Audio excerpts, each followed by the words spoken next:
Welcome to the Aerospace and Ocean Engineering Department here at Virginia Tech. My name's Emily Metzger. I'm one of the two academic advisors for this department, and we host both the aerospace major and the ocean major here in the College of Engineering. What we're going to be doing today is we're going to start with a short video that one of our students made last spring that talks about the department and gives you a nice overview primarily of the aerospace major. And then we'll be introducing three of our aerospace and ocean engineering student ambassadors, and they will be here to answer your questions today. So I'm just bringing up our aerospace and ocean engineering webpage. This is actually a good place for you to go after our webinar if you have additional questions about the department. So here on the Aerospace and Ocean Engineering website, if you go to the Undergraduate section, there is a section specifically designed for prospective students in our department. And down at the bottom, in particular, there are some resources you may find helpful. We have information about how you can explore our department virtually, a couple videos, and also an option to chat with an AOE ambassador. So if you're interested at some point later on in having a one-on-one Zoom chat with a student ambassador from our department, you can fill out a Google form here to get connected to be able to do that. So we will start with our video. Hi everyone, my name is Raven Waters. I'm a junior in aerospace engineering, and I truly love it here at Tech. And I love aerospace engineering because we have awesome opportunities. To start off with, we'll just talk about what aerospace engineering is and what we do and what our department is about.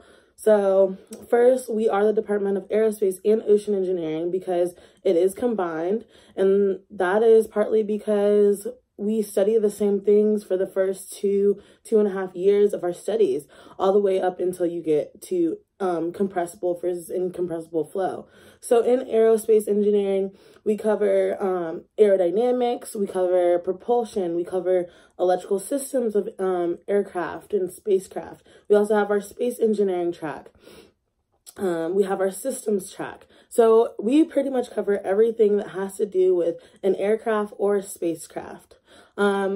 Now, we do have some special opportunities in aerospace engineering, including design teams and study abroads, as well as labs. Our lab space, we have an open jet wind tunnel. We have a larger subsonic wind tunnel that can project winds up to maybe 4 or 5 category level winds. And we actually had a weatherman come in here and get in our wind tunnel, Jim Cantori, and you can actually see his skin flapping back on his face and his little bald head. You can see everything. So it's pretty awesome. In our lab, we get to test a cylinder model in the wind tunnel, and we also have a flow visualization tunnel where you can see smoke flowing over any object that you want. So that's a lab that I'm in right now that's really awesome. I've also done a co-op with G Aviation, which was really great. I got to apply some skills that I'd learned in class. While I was on my co-op, I was working on the F110-129 engine, which goes on the F-15 and F-16.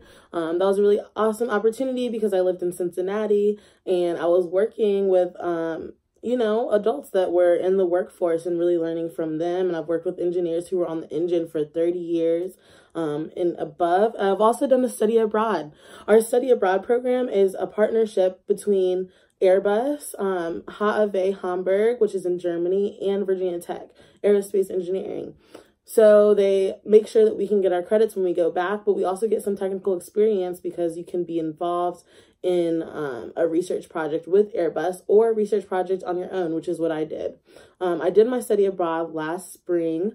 It was really awesome. I got to explore Europe. Flights over there are really cheap. So I was learning about aerospace engineering. I took aircraft systems, aircraft design, and I also got to travel and experience another country, experience another language. So that was really awesome. Here at Tech, we have a lot of design teams as well. I'll just mention a couple. We have the 3D printed aircraft design team. We have Design Build Fly, which they go to a competition every year, and they're really big. We also take aerospace engineers on other design teams, but I'll stay away from those.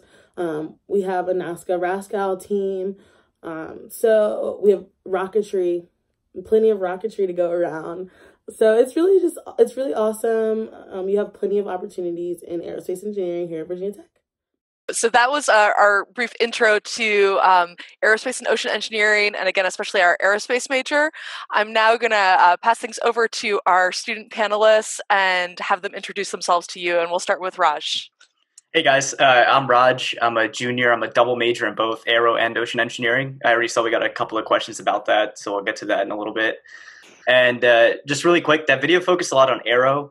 So I know a lot of students usually have questions about what ocean engineering is. And easily put, it's just aero in the water. So basically anything to do with ships, submarines, unmanned submarine vehicles, oil rigs, even aircraft carriers, a whole bunch of fun stuff. You got to design them, make sure they can actually float, make sure they can progress safely and with enough speed in the water. And then we'll get to some of your questions after the rest of the ambassadors finish introducing themselves. Hey guys, I'm Jonah. I'm a junior in aerospace engineering, minoring in mathematics. I work in the hydroelasticity lab on campus, which ironically enough is an oceans lab, working with composite materials and that kind of fun stuff. I'm a co-lead for the AOE ambassadors, and I just love tech. Go Hokies. Hi everyone, my name is Abby Caslin. So I'm a fourth-year student in aerospace engineering, actually on a 5-year track.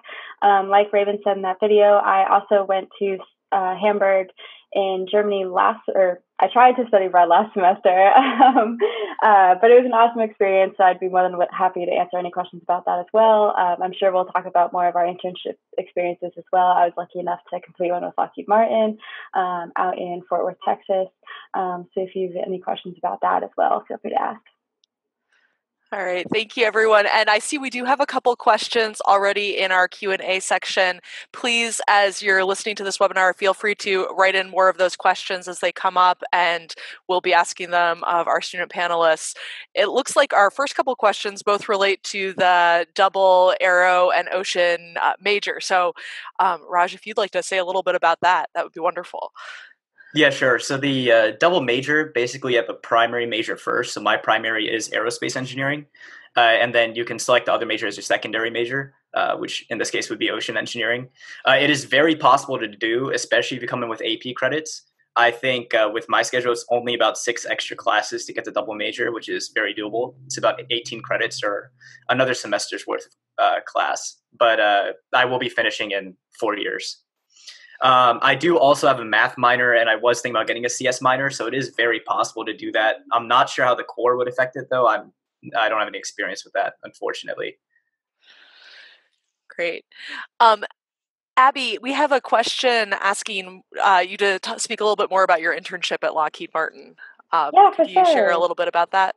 Of course. I will say I know that actually a large number of my friends in Aero also do minor in CS, which is an awesome experience. It is, a decent amount of extra work, but companies do really find that attractive. Relating to Lockheed Martin, it's an awesome company. There are a whole bunch of different companies, and Virginia Tech does a really good job at, having those career fairs and having those companies reach out to Virginia Tech and say, hey, we love your students. Can we represent ourselves?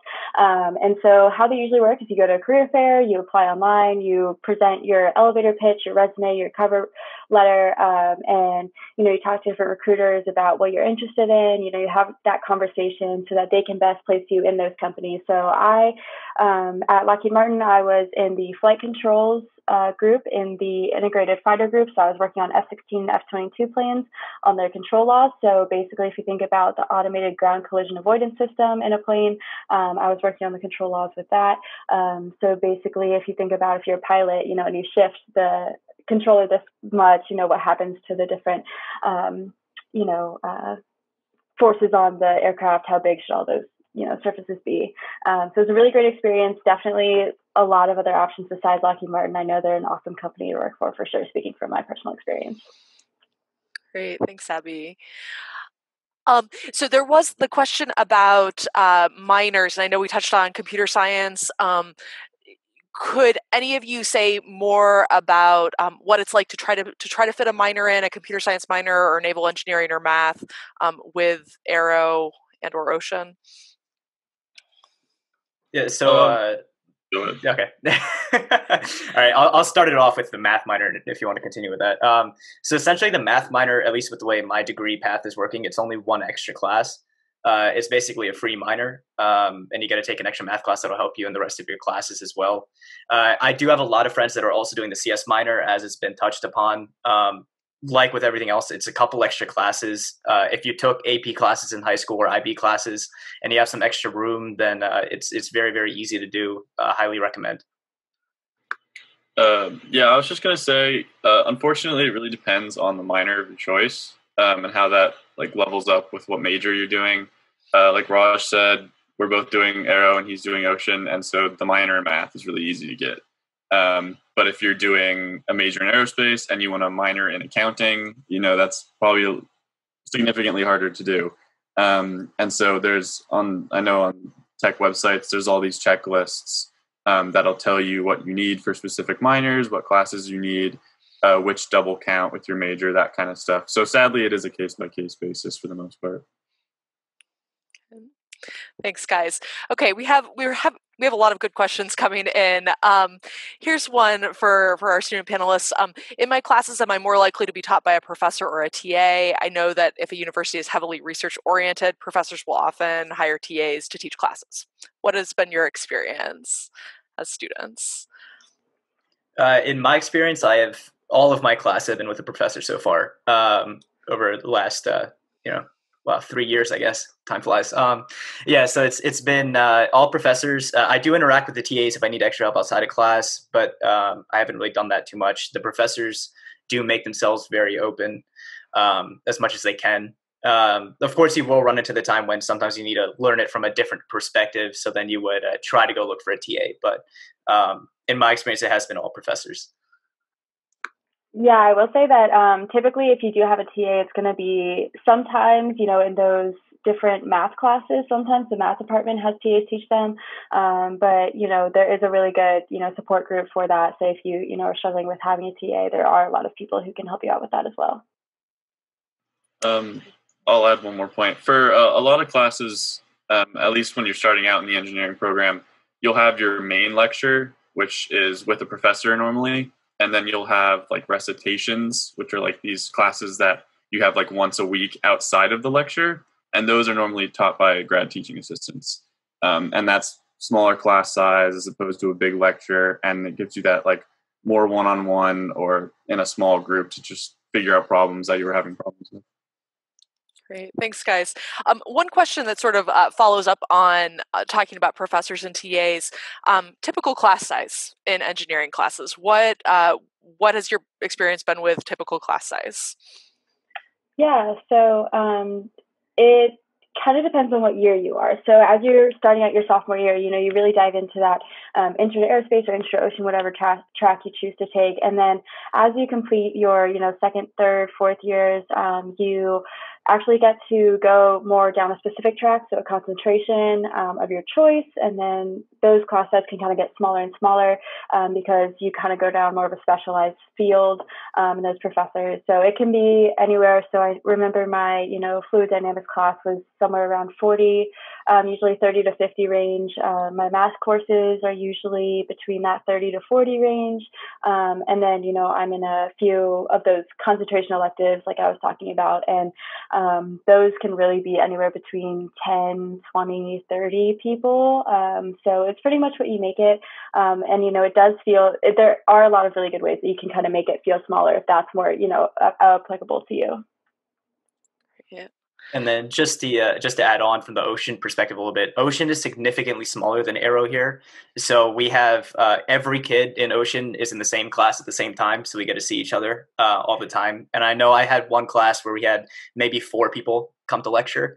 So if you really, really, really want that small class feel, then ocean might be a good major. So. Here's a good question to kind of lead off of that. After graduating, what jobs could I get with an ocean engineering degree? So unfortunately, my internships have all been in the aero side. So I worked at one of Lockheed Martin's competitors, Raytheon Technologies, actually. Rivalry. But Ocean engineering, really, you can work on at naval shipyards, actually building the ships, drawing up CAD designs. You can even go into overall like process flow, like making the manufacturing process more efficient, or working on systems, like just the manufacturing side. It's really, really open. You can even go into coding. I know a lot of aero and ocean engineers end up in coding positions. It's very open-ended in our field because it is pretty niche. So.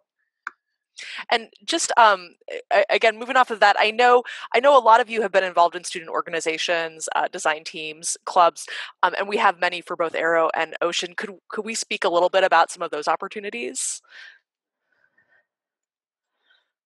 Yeah, so I'll kind of start off. So I was involved in the aerospace professional organization. So each major, pretty much no matter which one you go into, has a professional organization that focuses on, what it's like to work in industry with that major, what different options are there for you? How do you develop a LinkedIn? How do you talk to, recruiters with elevator pitches? And even talking to recruiters, they'll come into Virginia Tech and have info sessions and just have frank conversations. Here's who we are. This is what our culture is like. So ours is called the American Institute of Aeronautics and Astronautics.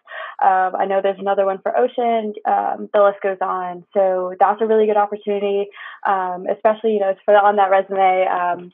Companies really do appreciate when you put in the work to kind of go that track. Relating to design teams, I did one called Design Build Fly. That's really awesome. I highly recommend design teams. They really give you that hands-on experience in terms of, it can kind of get easier sometimes, to get caught up in the math classes and things like that. But it's a really good opportunity to work with different majors, work with different, concentrations, and figure out, where exactly your brain kind of fits into all of that. And then just to add on, I'm not actually in too many aero design teams, but I have done a little bit of research.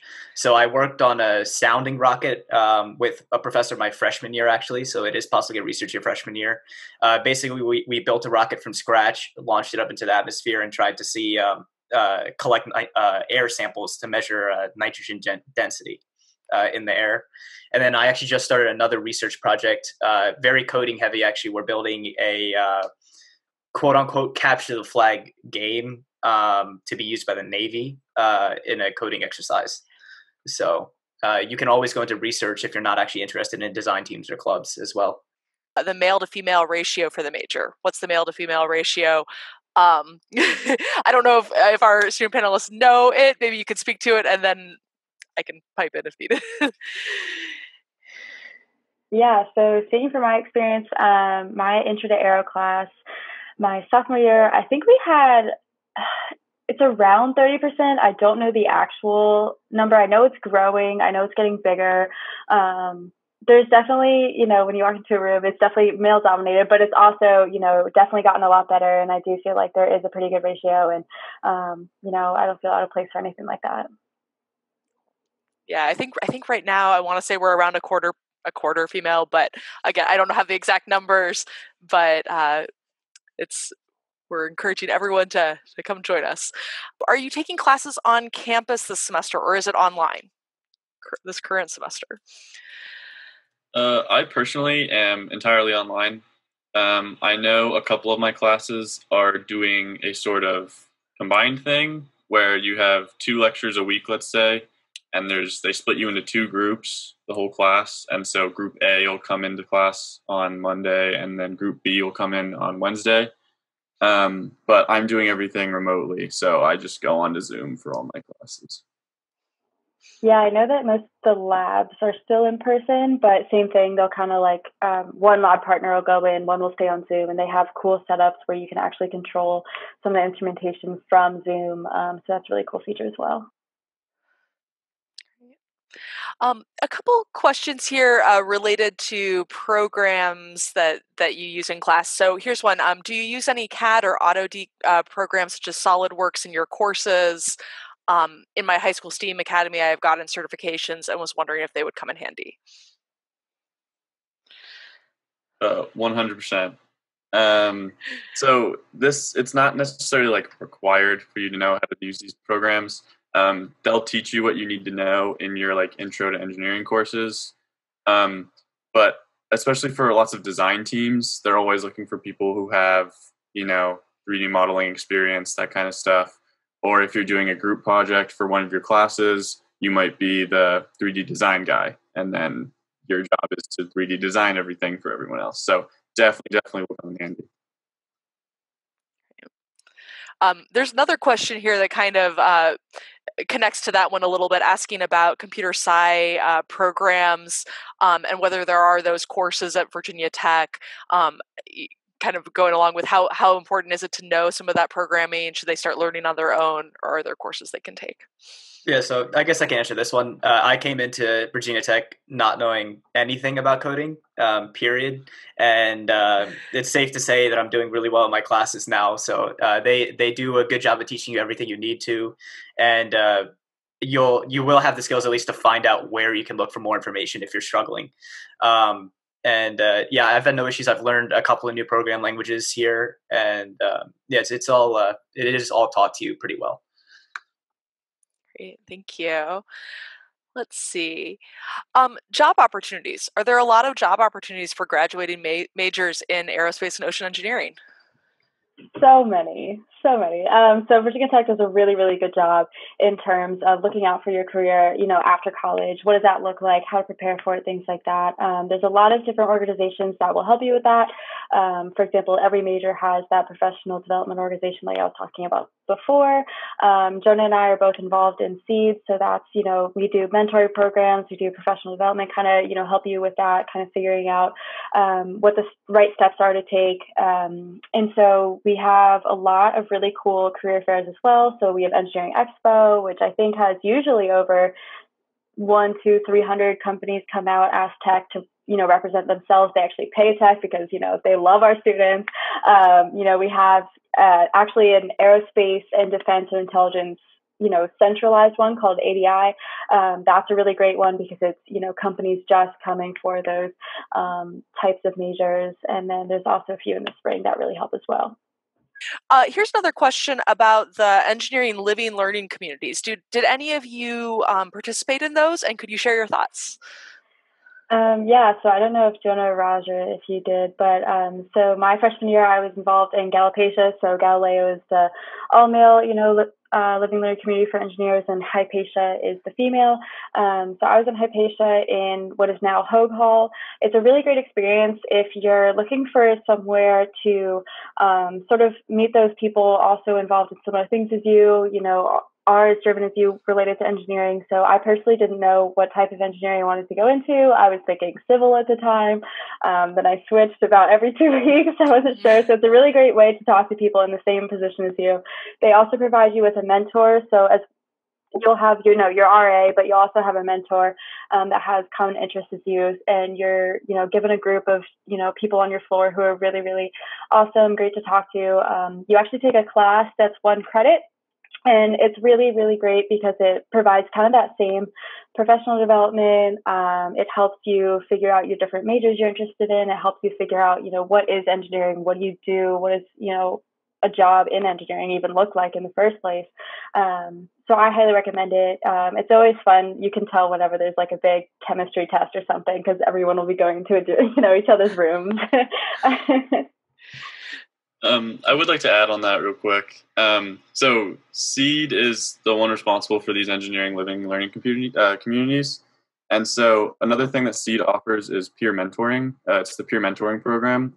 And so a lot of people find that the living learning community is maybe too much of a commitment, or they don't feel like living in the dorms that are offered. You could always do the peer mentoring program, which is you sign up for the program and you have about 10 weeks your first semester at Tech where they pair you up with an upperclassman that's in your major that you're interested in, or just an engineering discipline, and they'll kind of walk you through everything it takes to be an engineer at Virginia Tech. We just got a question in asking, what does your workload look like? I guess I'll start this off by saying this is going to be a very, very case-by-case basis because not only is it based on your classes or if you're in a special situation like Abby, but also just how much work you want to put in yourself. I will say that you can graduate by putting in very minimal work, but you won't get the same out of the degree as someone who was putting in all the work and doing all the homework. I would say it's very doable, though. I have a lot of free time on my hands every day and on the weekend, and I still get really good grades and have internships and other opportunities like that. But again, that varies from person to person. So. Yeah, I will add one more thing. What you put into is what you get out of it. So if you're really interested in maybe one course, one professor, and you want to put in more work, that's awesome. I definitely, have fallen in love with some of the professors here. They're awesome. And some of the students even have been really, really, enthusiastic and motivating me even to get through, a lab report or a homework assignment. Sometimes it can get really easy to get caught up in that math and the theoretical side of it. So it's really fun to talk to the professors and do an internship or co-op and have those experiences where you can talk about, what does this mean? What does this mean for the industry? How does this relate in the bigger picture? And so, as long as you have that time management and kind of even work with your advisor to kind of figure out, how can I fit this in, or, reevaluating what your schedule looks like, it's really, really doable. We just got a question asking about organizations. Do you recommend different organizations to join for the aerospace program? And I'm going to just throw in for the ocean program also. What are some good things to join? And touching on some of the other, aerospace side of things is, every major, like I said before, has that professional development organization that really helps in setting up your resume, your LinkedIn, your elevator pitch, talking to recruiters, going to those, career fairs like I was talking about. Another really great one is design teams. So I know for aerospace, we have Design, Build, Fly. There's a whole bunch of different space ones. There's rocketry. There's orbital launch at Virginia Tech that actually gets to shoot off, rockets into lower Earth orbit once a year, once every 2 years. So I highly recommend design teams. They're a really great way to kind of, work with your hands and figure out, where you kind of fit in, what concentration you want to go into, work with different majors, even working on formula SAEs for different types of cars, or working on more of the aerodynamic side of it or electrical side of it is really exciting too. And then just, really quick on the ocean side, we do have SNAME, which is like a professional organization for ocean engineers, Society of Naval Architects and Marine Engineers, I believe is what it stands for. And I know a couple of my friends actually got internships from a couple of the events they were hosting. There's also design teams like Human Powered Sub, where you build a submarine from scratch that's powered by a human, as the name implies. So it is a lot of fun. And we're running kind of short on time, but I wanted to get in one other question. We had a question that says, what would you say are important qualities to have if pursuing aero or ocean engineering? Could you guys speak to that real quickly here to finish up? I would just say the desire. Engineering's not an easy major, regardless of what engineering you decide to do. And, for us, at least us here, it's so worth the work, because we love engineering, we love aerospace, we love ocean. And so I would say if you're not enjoying it, if it's not your cup of tea, like it is totally not worth going through it. Like you need to love this major, but we all do. So, and I'm sure you guys will too, but. Wonderful. Well, guys, we're actually out of time. It's time to move into our, a lot of you are heading to a second webinar. Thank you so much for joining us. Please visit our website after this and feel free to explore the resources there more. Thank you. Thank you so much.